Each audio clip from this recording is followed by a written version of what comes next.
first Directors Roundtable. We're excited to have our lineup of directors for the 2025 season, all of which are female. So it's an exciting time here down at the Barrow, and we're going to talk a little bit about our directing experience. So I'm Jill Harry. I will be directing Rabbit Hole later this summer. It's going to be my first time directing, so I'm really interested to hear from everybody else in this group. I'm Hannah Ferrone. I will be directing Singing in the Rain, which is our Applefest production this year. My name is Brooke Laurie, and I am so happy to direct Doubt, which is right here in the Little Theater in our off-Barrow season, which is in April. I'm Christy Moore. I am directing Whose Holiday, which is also here off Barrow. This is also my first time directing, so I'm excited too. I'm Abby Preston. I'm directing Disney's Frozen Jr., which is going to be on Light Up Night in November. I'm Tammy Schilling. I am directing Neil Simon's Rumors. We open mid-March, and I have a lot of directing experience. We also wanted to acknowledge two of our directors who couldn't be here today. Jill Kellner, who just finished up auditions for Spamalot, and then Kim Gibson, who will be directing Footloose this summer. So welcome everybody, and let's get into it. I know directing is something that you only agree to do because you feel inspired. So why don't we start out with sharing what inspired you to take on your first production? I'll start. Mine was actually necessity. Our director left the second day of auditions and decided that it wasn't a good fit for them. And I was a producer with Hannah here, and she looked at me and she was like, "What do you think?" And I said, "Give me the script." I texted her that night and I said, "It's go time." I'm directing my first show, which was right here, and that was 3 or 4 years ago, and I'm so excited to come back to my roots, which is the off-Barrow. Which show was that, Brooke? That was 12 Angry Men, and I became the 13th Angry Man when I put those men in their place. Finding 12 men in Venango County to do theater was quite the event as well. Yes.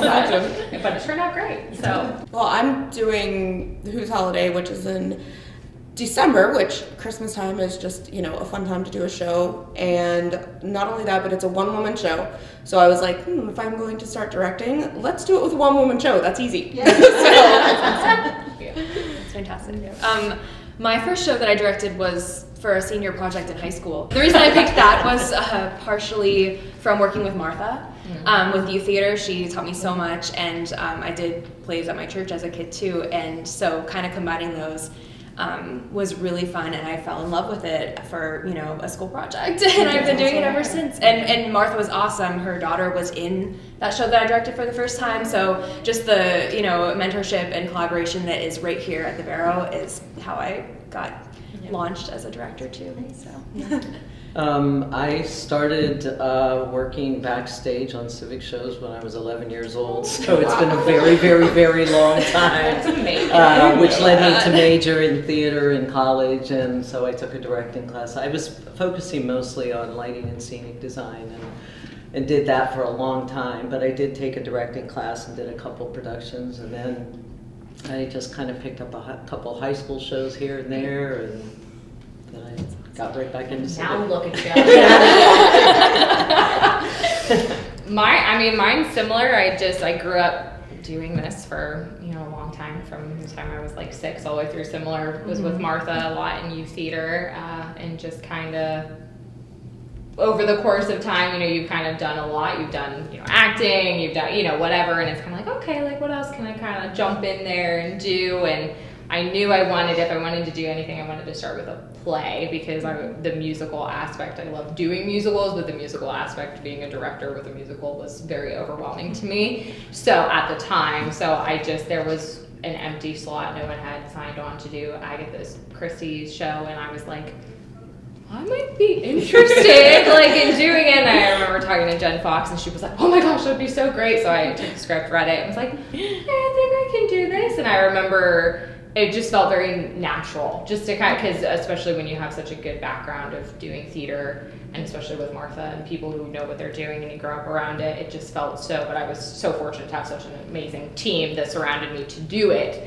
that it just felt kind of like second nature, just like, yeah, we're here doing our thing, and this is just what we do. So I'm excited now to finally take on a musical for the first time this year, since I've only done plays at this point, but to add that extra oomph to everything, I think I'm ready. We'll see. I don't know. You're ready. Hopefully it all turns out good. I'll tell you, it is really you guys have all mentioned Martha. It's funny, I've been putting together slideshows because it's the 25th year of youth theater, and seeing the three of you in all of these pictures, and just the fact that you're still here and you're still doing things, it says so much for this as an organization and how much it means to everybody. It's been really cool going through all these pictures. It's so nice that the youth theater program is so strong, and then for the Barrow to be doing Frozen, you know, this whole new season, adventure, to kind of give kids opportunities in not just one, you know, avenue, but to recognize their potential in so many areas. It's awesome. It is.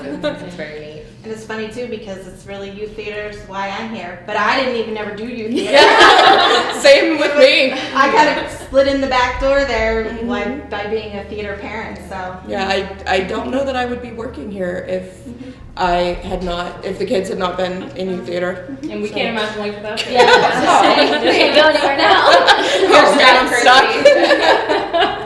So with all of your different experiences, both maybe being on the stage and directing all sorts of different levels of productions, what do you think the most important role of the director is in a production?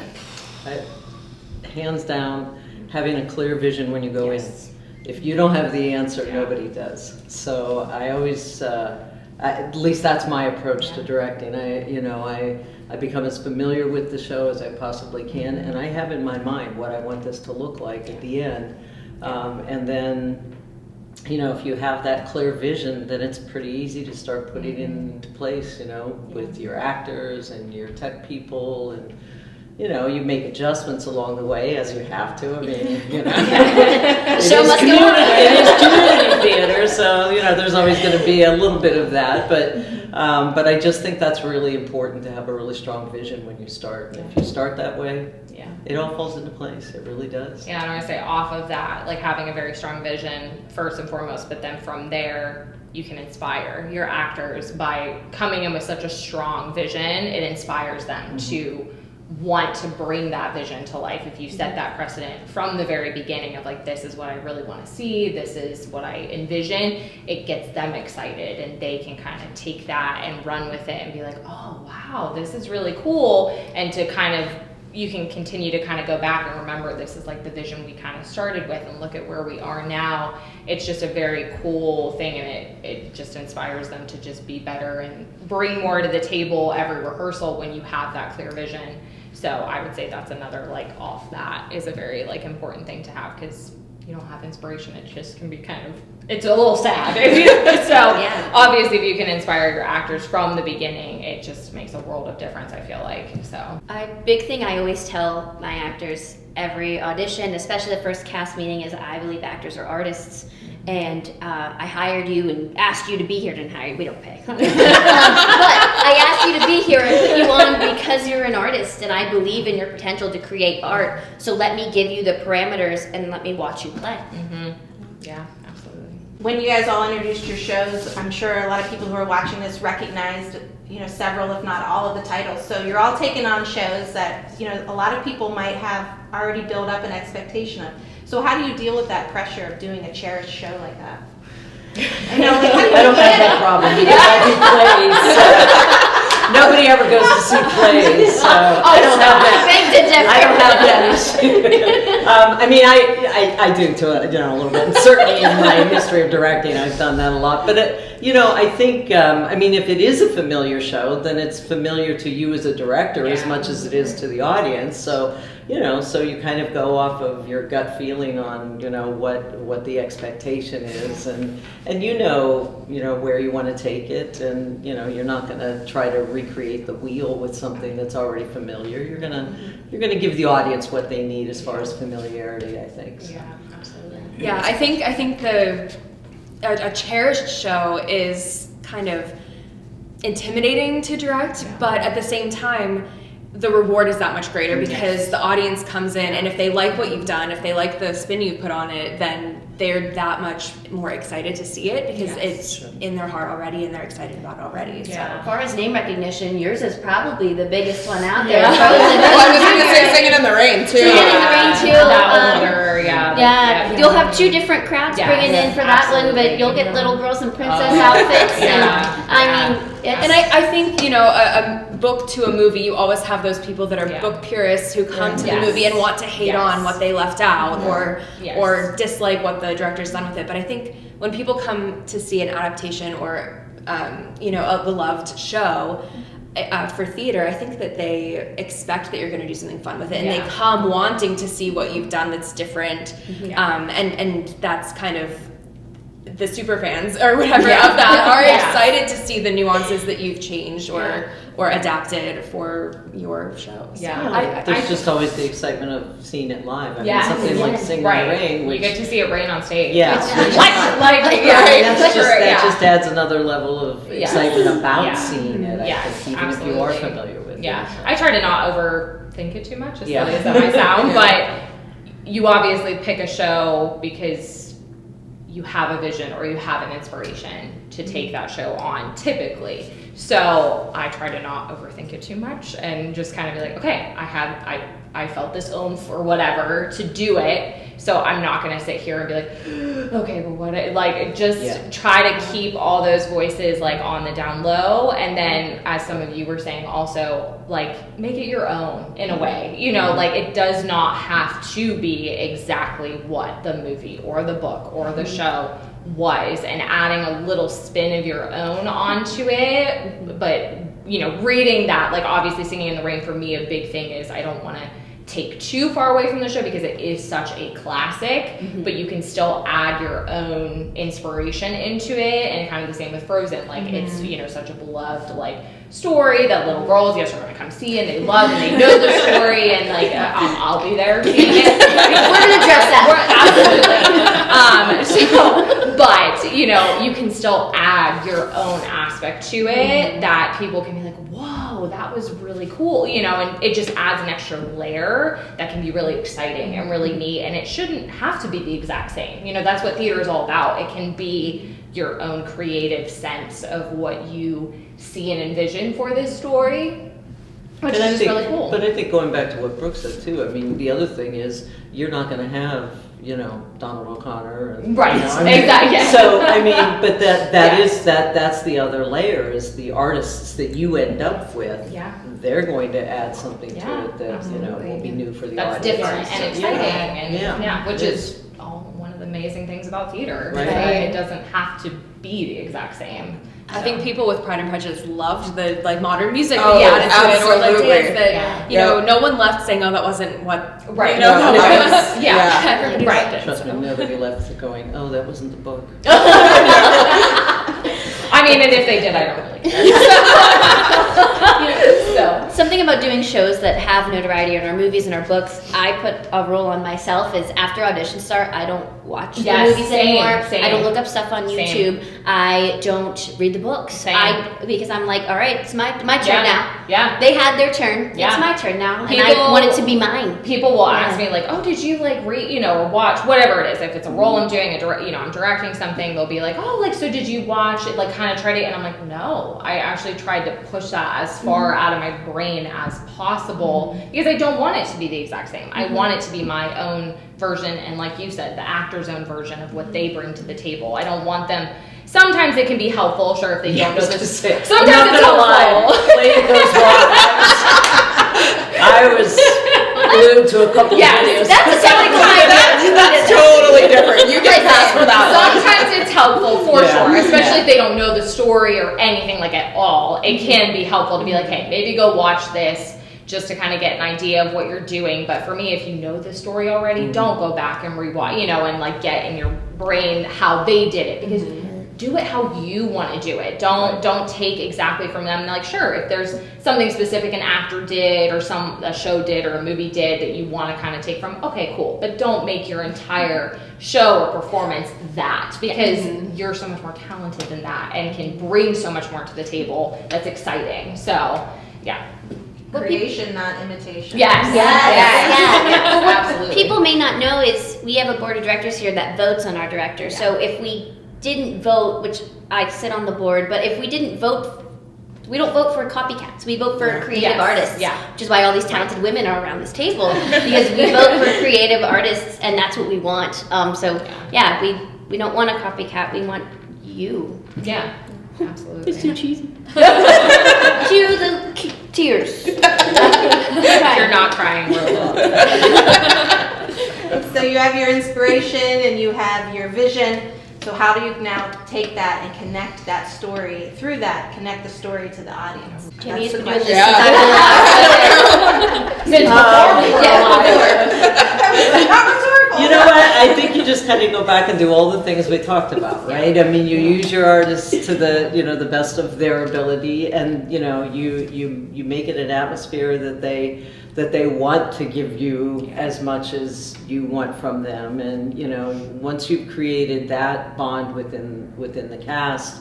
And and you just rehearse the crap out of it till it runs smoothly. Yeah. I mean, timing is everything. Pacing is my huge thing. Yes. You got to keep this thing moving. And I think if you do that, if the actors are engaged and you keep it moving, the audience will be engaged. They'll get pulled in. I mean, they absolutely will buy what you're selling.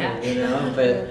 Yeah, and that's the big thing. You do get a little lucky that you got families out there who are going to love it. Right. They're going to love it regardless of their kid or their partner or whatever are on there. But yeah, it is. It's taking all those things and just trusting that. And yeah, you may have some people who don't love it or, but that doesn't mean it's bad. It just, every show is different and every audience member is different. They're all expecting something different, and you can't please everyone, but you can just put on the best performance and the best show that you feel, and as long as you're satisfied with what you see at the end result, that's really all that matters. Yeah. I think it's going to be interesting with it being my first show, one-woman show. There's going to be a lot of back and forth between us and kind of, I almost want to say, co-directing it to figure out what's going to work. Yeah. Because you don't have that other cast member to bounce things off of, and it's a lot of lines to learn, and it's a lot of, and every show with that might be different. Like there might be movements different, and there might be pauses different, so it's going to be an interesting experience. That talks to the audience more too, Oh, so you depend on the audience to talk to you. The shows that do that can be a little bit more challenging because you never know what the audience is going to give you if you depend on the audience for your show. Yeah. Most of our shows I don't think do, but yours does. This one definitely Yours does, So let's talk a little bit more about the practical side of things. What is your approach to casting? I think for me, it always just depends on how many people you get. Because I've had shows I've directed where I've gotten just enough to do the show. So you're kind of making it fit, making it work. I think we've all been there one way or another. And then I've had shows where we've had plenty of people, and plenty and more than enough people where you're sitting there kind of like, oh my gosh. And I don't know about everyone else, but there's moments where we're having auditions and someone walks in and they walk out and I'm like, yeah, that's whoever, whatever, because that just happens, but I'll sit down afterwards, and of course there might be a couple people that I'm like, yeah, this is my person, no one else has surpassed that. But you kind of line up different people with different characters and different people that are going to be opposite, and kind of you just almost play whatever, just to shuffle to see what you feel is going to be your strongest, your best. Sometimes it's age, sometimes it's the gender, sometimes whatever, just seeing what fits and what is going to work the best for your cast. It can be rather challenging sometimes because sometimes you might have someone who fits multiple things, and you might have one person who only fits one thing, and then you have those people that just are so talented but maybe just don't fit the show you're doing, and can be so hard because you just want to use them, but it's not, and we always talk about it, and Brooke and I, it's not personal, it's never a personal thing, and it's hard sometimes to put that aside, especially when you have really close friends or even family that are auditioning for shows, to put that aside. But it isn't. At the end of the day, it's not a personal thing. It's just you are making the best decision with the people you have for the cast that you need to be able to put on the show, that to make it as great as you want it to be and what you can envision to make it as great. So for me, it's not necessarily always the exact same process, but it's similar but different, just dependent on the I think show. that's one of the reasons that I like to do cold readings, because I can have people read for different characters, and then and Hannah and Brooke can both attest to this. Then I bring people, 2, 3, 6 people in at a time to read scenes, reading different characters, so I can see those dynamics. My approach has always been that I have, again, in my vision, I have an idea of what characters should look like. That doesn't mean that can't change based on somebody comes in and I go, oh, wow, they'd be really good for that role. So then that changes the whole vision. But when I have multiple days of auditions, as we all do with these shows, I always leave the first day having a tentative cast. And then it becomes the next day's group of auditioners to move other people out, right? And that's what I do, so that by the time I get to end of auditions, I know with rumors, 20 minutes after auditions were over, I handed a cast to the That was the producers. fastest casting I've I was amazed by that. I could not believe that. Because I had been sort of building it for 2 days, and so when the last person came in, I was like, okay, this is it. This is who I am. Yeah, I had a similar experience. My very first show, Nick was producing, Nick Hess, and he turned to me and was like, okay, I'm going to list off each character and you tell me who, and it was like boom, boom, boom, boom, boom. And he was like, okay, we're done. Like, because it was just, So and cool. that was a show that I did not have like a ton of people audition, so it was not as difficult. Obviously, if I had a lot more people, it would have been different. But he was like, yep, completely agreed. And yep, that's exactly who I would have like cast. And I was like, wow, that was easy. But like, it's not always that easy. It's not always easy. But sometimes you do get lucky in that sense, because you can't really help it as you're kind of going. You're seeing. You should. Absolutely. You should. And sometimes after that first day, I'm kind of like, all right, let's see who wows me more than this person. Because sometimes you have those people that are like, okay, they're up here, and unless someone comes in and like knocks them out, they're gonna be there, so, and you just rework it the next day if needed and go from there. I think it's hard when you're working so much to prepare the show ahead of time that you feel like you know it in and out, and you kind of have some, like you said, like a vision of who it is, and then to either because if you're saying, okay, this auditioner fits my vision better, but I'd have to, like, it's a little bit of a square peg in a round hole, but they kind of could fit it. Or if I shifted my vision completely to this person actually would be better. Like, am I willing to give up my vision of how I wanted this to go and possibly change everything to go with this person that would take it in a totally different direction? That's what I used to teach in my theater class. I used to teach them, that you have to have this vision. So if I imagine that my leading man is going to be, a 6-foot dark-haired person, and a 5'6" blonde guy comes in that just blows me out of the water. It's like, okay, time to change how everything looks from there. It just happens. And beyond looks too, but like anything. There's especially for an animated show, I could have a boy play Olaf or a girl play Olaf or whatever. So like, okay, I'm willing to shift that for the casting to work out differently, and it's just kind of it's exciting and it can be intimidating at the same time, because it opens a whole other world sometimes. In a show like yours, you are going to have so many people audition for that show.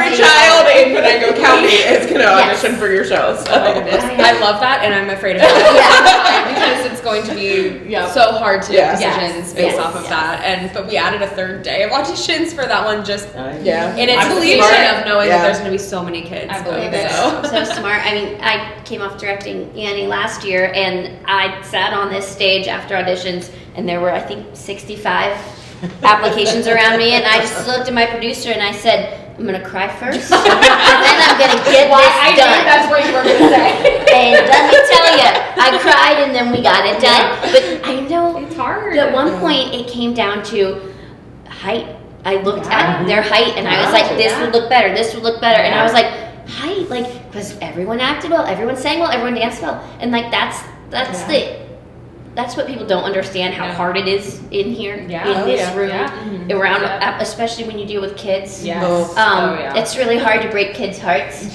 I'm really good at it. Don't call me. I don't want to be involved, but I've done it multiple times. I'm going to break grown-ups' hearts this time. It's easier. I don't know They about can be a little more adult about it. That would help. It still causes the same amount of stress, though.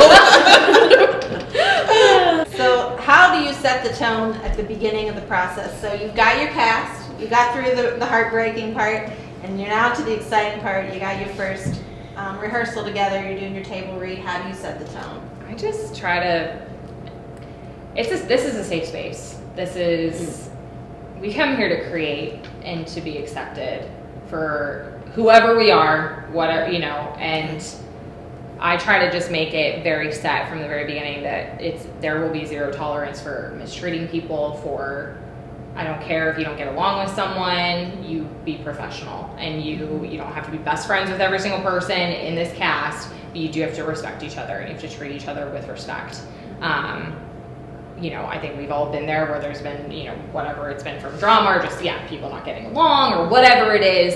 I think it's so important to set that precedent of like, this is a safe space. You can come here and leave everything else at the door. You're accepted as whoever you are. I don't care. I don't care about your gender. I don't care about anything. Like, I don't care. You be whoever you want to be in this room, as long as you treat everyone with respect and love, and come here to just leave it all out there, and just have fun, because at the end of the day, that's the most important thing. And if you don't have that, the show is just going to be blah, because it's not going to be enjoyable for anyone. No, come back. I seriously. Yeah. I think I do that. These two can probably attest to it.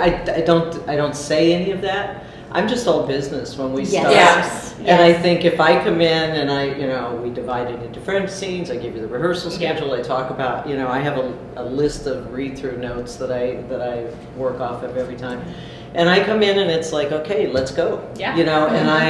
And I think if you approach it that way, then everybody else, like the people in the cast, go, oh, okay, And let's she go. means business. We're ready. Let's do it. I can attest to it. It's great. But I think it's understood Yeah. that I'm not Right. putting up with any, It is. any problems agree. here. Yeah. Either that or just turn a blind eye to the problems. And so should we ask your producers? But I think, in rehearsals, I try to, and I always tell everybody, I say, play all you want during rehearsals. Yeah. Till we get to the last week, then keep it the same. Yeah. So I think if I just do that, I think there's generally an air of Absolutely. mutual respect and understanding that everybody came to do something. Yeah.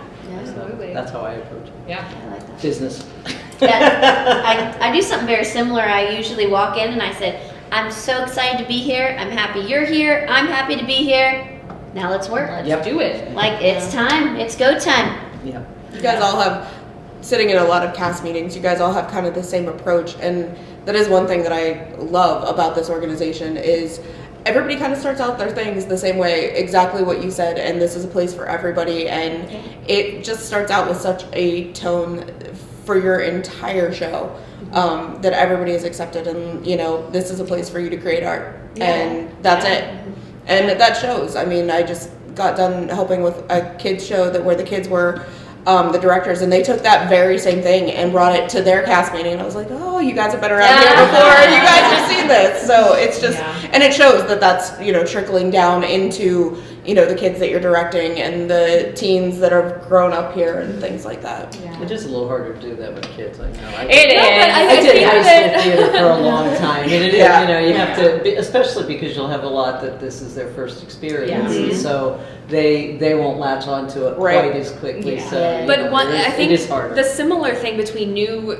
kids or adults, new people, newcomers, and old hats is that they want to be convinced that they're in good hands. So if somebody's new and nervous, they need you on that first day to be like, here's my vision. I have been thinking about this for months. And I know what I'm doing. I have ideas. I want to hear from you, and Make you feel welcome. Same thing with people who've been around a long time. They want to know, because they can pick up on whether you don't have it together, So they're at the same time wanting to feel like they're in good hands too. Absolutely. With, I could have given my time to any production. I want to make, I want to feel like this is going to be smooth and Well, let's talk about everybody's favorite part of the process, I bet, blocking.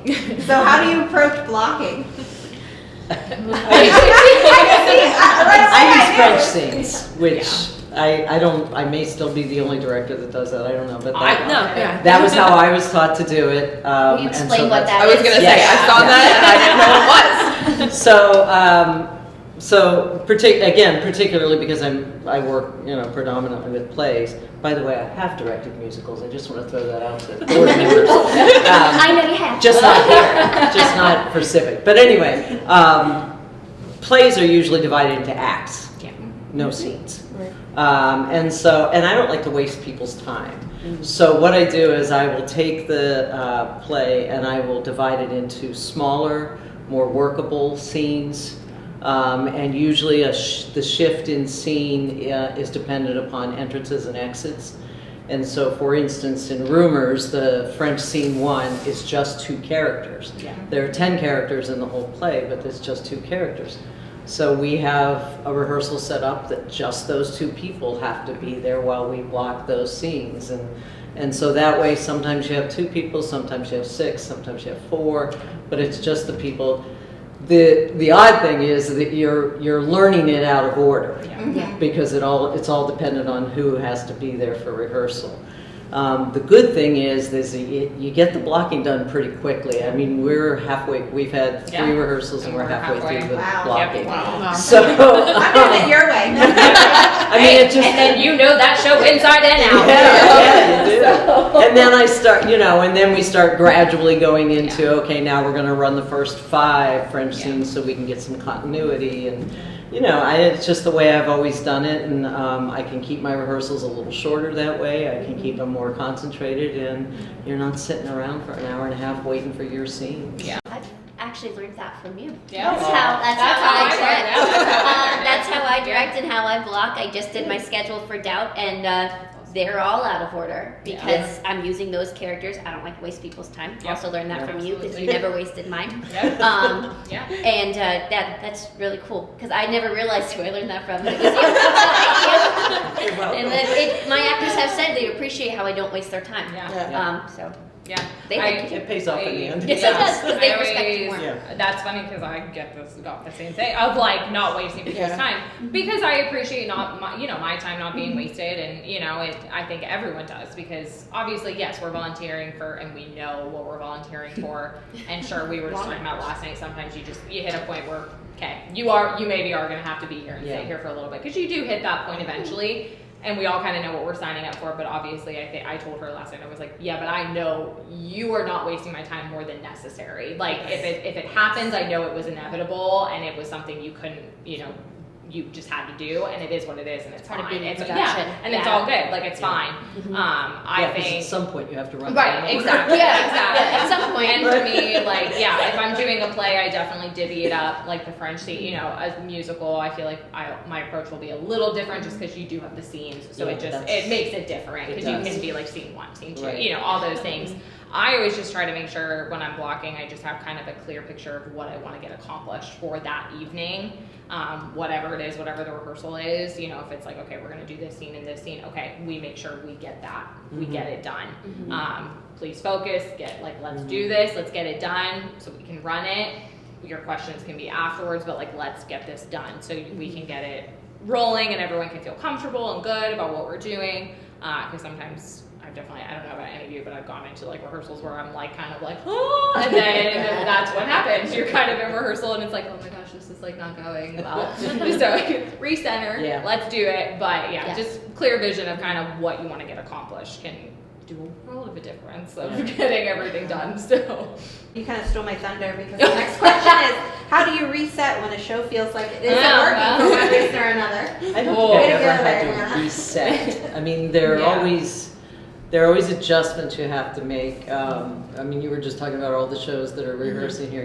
When you go from the little theater to the vault to the main stage, you have to, You better be ready for that sometimes too. during a rehearsal, you have to say, okay, that didn't work the way I blocked it, because now I have all this extra room. And I didn't know I had. I mean, play that goes wrong, we were in the vault forever, it you seemed should have like. seen us when we got on the main We stage. got on We the were like, stage and I was like, oh my gosh, there's so much more room. we were like, oh my gosh. I was like, how are you going to make it there that fast? I mean, it was stuff like that. But I didn't, honestly, I mean, in my experience, I've never had to reset. Yeah. you just make adjustments as you go. Yeah. It's rolling with the punches. Yeah. And, you know, when you make changes to sets or to space, Yeah. you deal with it. I think changes just come naturally Yeah. in any show. Yeah.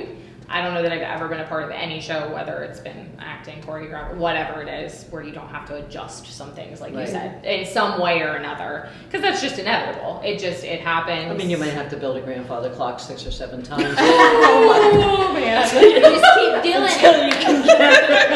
Until people can pick it up with the person inside of it. You know, that happens. You know, But I actually was a part of one production. I was an actor that we had just that.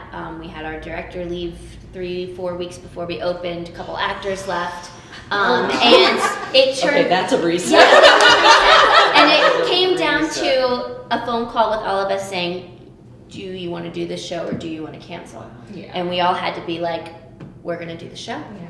And we did it, and it happened. If I was the director of that, I would probably look 10 years older than I am. I would cry. Oh my gosh. Because it was a nightmare, but we truly embodied the show must go on, and ever since that I've been like that. Like, no matter what happens, I can handle it. Yeah, because Yeah. that has happened. So That does not happen very often. no, it doesn't. This was years ago. Yeah. But yeah, so it does have to happen, and you have to talk to your people like they're people and be like, do you want to do this or do you want to walk away? Yeah. Right. You decide. Yeah. Because I'm here, but I need you to be here. Yeah. And we all were just like, we're here. You know, whatever happened behind us, and we're going. Yeah. So Yeah. it worked. It happened. I did. I can attest to I it. still came back.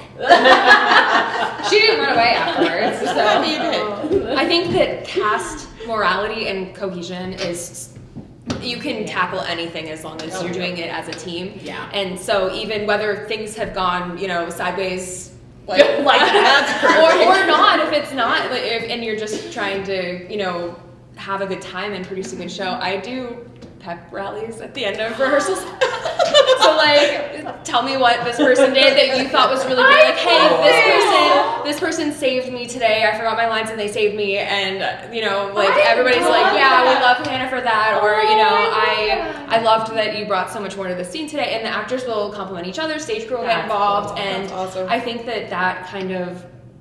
Whether it's kids or adults, I've done it with both. I love it. I thought that the adults Not would gonna think do that it that. was.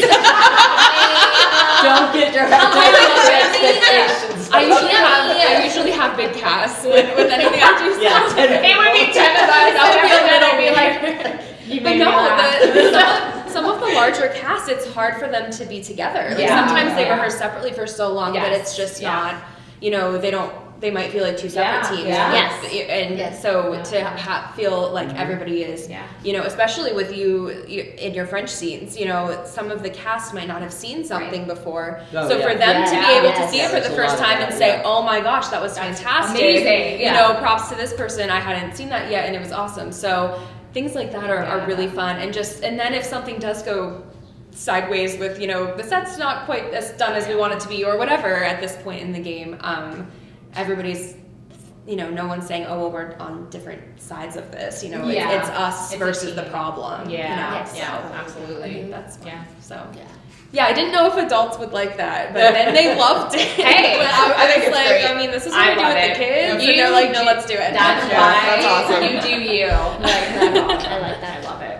Well, we're almost ready to wrap up, so we have one last question. Hopefully everybody, is ready to answer this question. It's a pretty important one. Oh, boy. What inspires, challenges, or excites you the most about your production this season? My cast.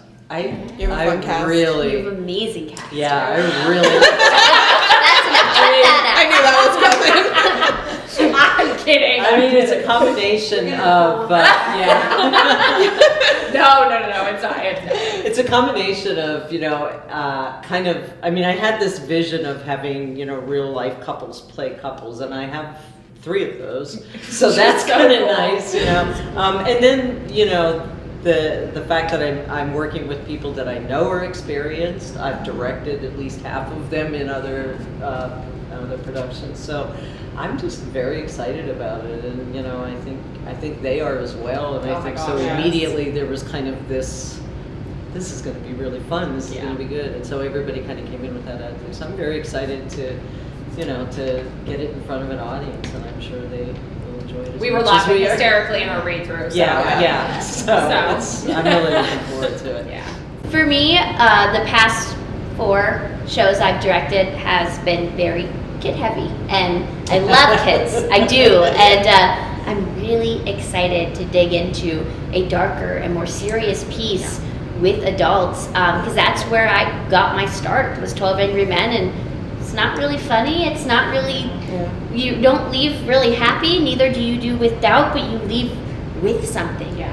And I'm so excited for that, but that's also going to be a challenge for me, because I'm used to being like, do I need to talk to your mom? I mean, I'll still do it if I have to, but like... It might be I need to talk to your partner. Yeah, I'm really excited for that challenge of, all right, let's work with grown-ups, let's be darker. We're not leaving with the orphan found a family, we're leaving with questions, and that's okay too. And I'm really excited to get started. I can't wait to see what you do with it. I'm excited just to get it started, get first directing Yeah. done. No, I think that's, And it's such a fun show that nobody, like, you go into it having absolutely no idea I went to see it for the first time, even after reading the script, and I'm like, wow, I had no idea that was coming. And so I'm excited, and there's just so much that we can do with it and just make it such a fun experience. It does have heart. It has heart. It's not just a raunchy show. It has heart. So it's, even if it was, it's okay. it still is. It is. Oh, it has its moments, but it's just fun. Yeah. I think with directing a one-person show for the first time, I think in some ways it's only going to get easier. I hope so. I think there are some challenges to that. Your casting is going to be terrible. I know. You're gonna have so many talented women. I know. She's like, don't tell me. I'm like, I don't want to think about it yet. You're going to sit on this stage surrounded by Favors, and I'm going to cry like Brooke, and then I'm going to go. But that's okay. You're going to do it. Crying is great sometimes. Like, you gotta do it sometimes. I honestly, it gets to rain on the stage. So, I mean, spoiler, if you didn't know, it rains and singing in the rain. And they sing too. And they dance. So, no, I mean, that might be the thing I'm the most excited about, but I think I grew up on Singing in the Rain, so it's like a classic, just traditional show that I absolutely love. I grew up, my first love is dance. So getting to do that on top of it, and then I get to have my choreographer is who taught me dance, like, so which is just really special and really cool. And then my husband is stage managing, and so it's just a cool, it's just a neat dynamic to have all of that together for the first, for my first like musical. But I was just gonna say, is this your first musical? It's my first musical, and I'm just excited for people to come and it's just such a feel good, like happy. Exciting show. The people, I'm a big component of like the people from behind the scenes that get to come forward, and if you don't know the story, that spoiler alert, that's kind of like the theme of the show. But it's just cool to get to see like the dancing and the singing, and it's so iconic and it's so exciting and fun, and like Kelly and I have talked like in and out already so much just about just the excitement of getting to do all of that, all these iconic moments, and then have the rain, but also add like our own spin, like we've talked about already. But yeah, you need to come see it, because you'll get to see it rain on the stage for the first time, which is kind of amazing. So what's fun about that show being so iconic is when I directed Annie last year, I had my Warbucks. I said, you have this light pole, I need you to kind of move around it. He goes, you mean like Singing in the Rain style? And I was like, yes, like Singing in the Rain style. Like Singing in the Rain. Yeah. So I mean, that was Apple last year, Apple this year. Maybe you use the same light pole. I think we are. They reinforced it for a grown man. I think they were like, that's your light pole, FYI. I was like, okay, it's all good. So, Ironically, the thing that popped out the most to me about Rabbit Hole was the idea of trying to do that show in this space. Because it is a show that has some interesting like setups, because you have to have a kitchen, you have to have a living room, you have to have a bedroom. Sometimes you have to be able to kind of see all three at the same time, and as you look around this room, envision how that sounded like I'm a puzzler, that's a puzzle I want to solve. So that's a very interesting thing, but that's what drew me to that show. She says that, and I'm like, whoa. That's awesome. Yeah, that's really cool. For my show, I'm just excited about first of all, the technical aspects of it, it's going to be so fun with, you know, Elsa's magic and there's snow and just, you know, seeing people. I'm excited to surprise people because I think people coming to an all youth show, there might be some people who are like, okay, you know, from the special effects maybe being like homemade looking, but then we surprise them, you know, and it's so much more than they expected, or, you know, oh, it's kids.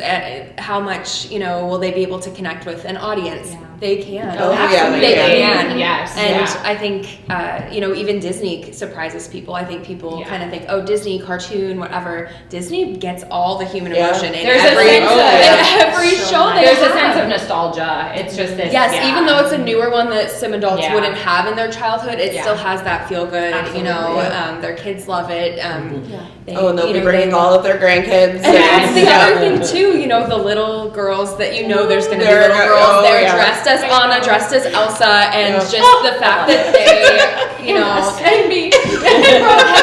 have you guys gone to like a show where they've said, you know, I was at the Lion King in New York on our trip with that the Barrow did, and at the Lion King they said to all the kids who it's their first ever show they've seen, like make some noise, and the kids were cheering, like just. And I thought to myself, when we do Frozen, the number of kids who it's going to get them in the door, and then that they might be a lifelong lover of theater just because the cartoon they love came to life on stage, you know, and to get them in the door that way, dressed as Anna and Elsa, and then to see if they're sitting at this table someday. It's just Jeez, you're really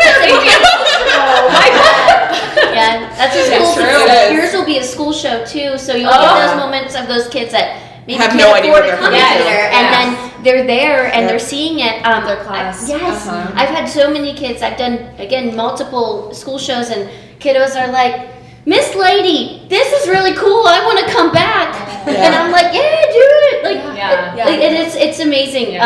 I'm so excited for your show to connect with the kids, because they're our future. Yeah, absolutely. We need them. Yeah. The amount of teachers that will say like, if you didn't offer like a school show, these kids would have never stepped into a theater. Yes. And the kids have no idea what they're walking into. No. That's one of my favorite parts of seeing kids come into the theater is they think they're coming to a movie. And they walk in and they look around and they have absolutely no idea what they're getting into, and then they walk out loving it. Yes. They're like, whoa. It's really cool. It's neat. It's amazing. Well, thank you everybody for spending the evening with us. It was really great to hear from the whole panel. I think it was really inspirational because there's so much different levels of experience and background here. So you've definitely given me a lot to think about as I prepare to do my show, and hopefully we've done the same for others. Whether it's to get involved by, you know, coming to an audition, volunteering, or just, you know, supporting the cause by being in the audience. So thank you everybody, and thank you guys for joining us here by watching the show today or passing it on to others. If you want to support this process, buy tickets. So you can go to barrowtheater.org and purchase tickets for all of the different shows throughout the whole season. So check it out, and we hope to see you in the audience.